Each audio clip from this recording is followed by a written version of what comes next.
Hi.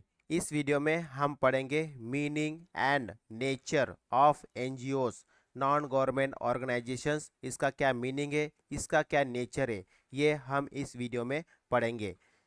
NGOs are the most formal and structure form of civil society. तो civil society का सबसे formal और एक स्ट्रक्चर्ड जो फॉर्म है वो है एनजीओ। तो NGO are defined as organizations that are not only non government but also non for profit organizations। तो ये नॉन गवर्नमेंट के साथ साथ एक नॉन प्रॉफिट ऑर्गेनाइजेशन होता है। और World Bank has defined NGOs as private organisations that pursue activities to relieve suffering, promote the interest of poor, protect the environment, in provide basic social services and undertake community development. तो NGOs क्या है? Mainly NGOs एक non government organisation है, non profit organisation है। और जो world bank ने बताया एनजीओस किस लिए काम आता है, एनजीओस काम आता है अलग अलग पर्पस के लिए, जिसमें जैसे रिलीव सफरिंग के लिए, promote the interest of poor people, गरीब लोग की भलाई करने के लिए, उनको हेल्प करने के लिए, इन्वायरमेंट को प्रोटेक्ट करने के लिए, उसके बाद सोशल सर्विस करने के लिए, अलग अलग जो बेसिक नीड है लोगों की, ओके, उनको जो गवर्नमेंट नहीं फुलफिल कर पाती है उनको उनको पूरा करने के लिए एनजीओ काम आता है। अलग अलग डेवलपमेंट के लिए एनजीओस काम करता है। तो अलग अलग एनजीओस का अलग अलग रोल होता है जो वो अपना काम करते हैं। ओके, तो यूनाइटेड नेशन और the UN has given the acronyms NGO that stand for non-government organizations. Okay, तो UN use this term to distinguish the NGOs from the agencies of government। तो UN यूनाइटेड नेशन ने बताया कि जो NGO से ये क्या है, जो गवर्नमेंट एजेंसी से उनसे ये अलग है, डिस्टिंग्विश्ड है, अलग है। Okay, many organisations like Oxfam, Greenpeace, Red Cross, Amnesty International and other are serving public at national and international level। तो ऐसे अलग अलग ऑर्गेनाइजेशन है, that is non government organisations, जो नेशनल और इंटरनेशनल लेवल पे काम करते हैं। तो formal UN secretary general Kofi Annan, इन्होंने क्या कहा? इन्होंने कहा कि NGOs are the conscious of humanity. Okay, एक ह्यूमैनिटी का कॉन्शियस है, मतलब कॉन्शियस का मतलब ये होता है जो अंदरून आदमी सोचता है ना, that is the consciousness. Okay, तो conscious of the humanity that is the NGO, that is the NGOs. So ये किसने कहा? UN secretary general Kofi Annan ने कहा। So French writer Alexis de Tocqueville has called them institution of democracy.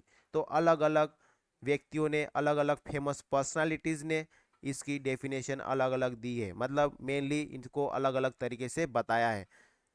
The meaning is same, this is non government organisation, non profit organisation and have some goal. Okay, some goal to tackle the social problem, that's it, social as well as environment। So sometimes NGOs are also considered as equivalent to non-profit organizations, but NGOs have special characteristics that differentiate them from non-profit organizations। So the non-profit organizations focus on services, whereas NGOs have special role of advocacy।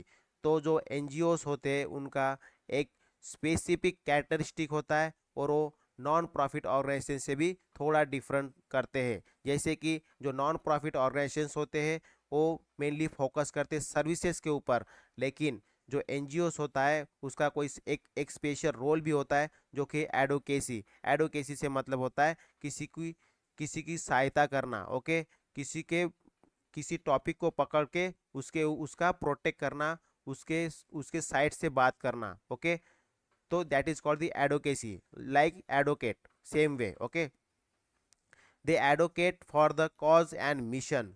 NGOs are also called non state actors, इनको non state actor भी कहा गया है। This point out the emerging influence of the NGOs on policy making. तो इसीलिए इनका policy making में काफ़ी ज़्यादा इन्फ्लुएंस बढ़ चुका, which was earlier consider to be the sole domain of the state agencies। Okay, so NGOs are called the third sector and distinguished it from the government and private businesses. तो NGOs को third sector कहा गया है, जो कि mainly distinguish करता है किस कहाँ से गवर्नमेंट और प्राइवेट बिजनेस से अलग होता है। ठीक है, तो growing number of NGOs has been seen as sign of increasing pluralism and democracy. तो एनजीओस के चलते हुए काफ़ी ज़्यादा प्लूरलिज्म और डेमोक्रेसी बढ़ चुकी है। A large number of NGOs help in manifesting diversity of society, and they are the representative of different social needs that government on their own cannot identify or accommodate। तो जो government नहीं कर सकती या government के पास उतनी financial source नहीं है, वो एनजीओस उनको पूरा करती है। Okay, some social as well as some different issues for whom, मतलब जिस चीज़ के लिए एनजीओ बना है उस ओ इशू एनजीओ टैकल करती है। ओके, पर्टिकुलर कैरेक्टरिस्टिक होती है एनजीओ की, पर्टिकुलर गोल होता है, उस गोल के बेस पे एक पर्टिकुलर एनजीओ बना होता है जो उस गोल को अचीव करते रहता है। ओके, तो जो काम गवर्नमेंट नहीं कर पाती है किसी वजह से, वो एनजीओस उसको पूरा करने की कोशिश करता है। The NGOs vary in size, तो एनजीओस का साइज कम ज़्यादा हो सकता है, shape activities and area of working भी। कोई नेशनल एनजीओस होता है, कोई इंटरनेशनल एनजीओस होता है जो वर्ल्ड वाइड काम करते हैं।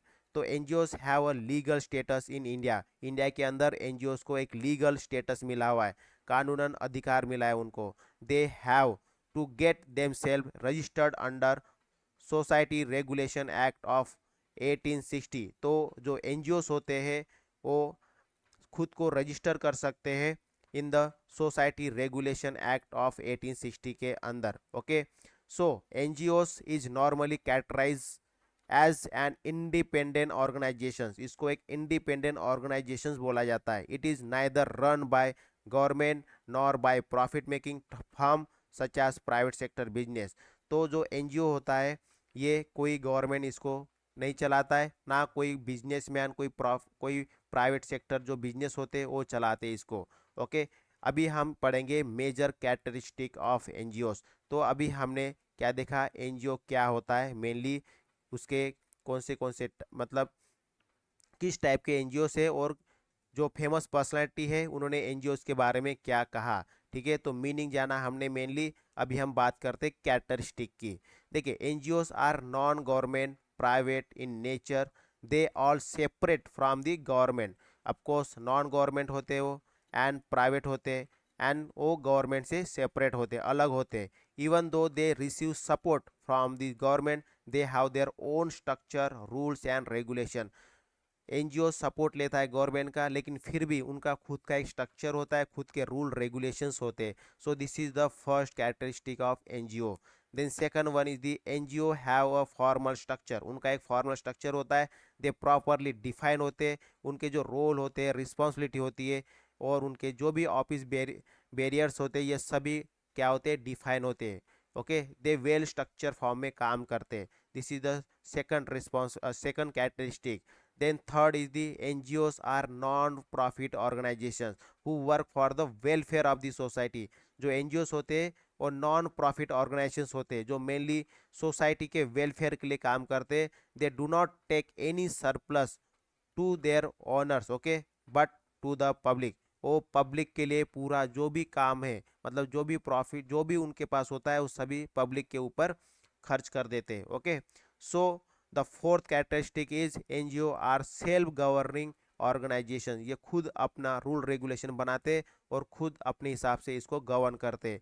Who manage and control their own affairs, वो खुद को मैनेज करते, खुद को कंट्रोल करते, जो भी उनके अफेयर्स होते हैं, जो भी उनका गोल होता है, टारगेट होता है, उसको अचीव करने के लिए। ठीक है, तो एनजीओस आर वॉलंटरी ऑर्गेनाइजेशंस, ये क्या है, एक वॉलंटरी ऑर्गेनाइजेशंस होते हैं।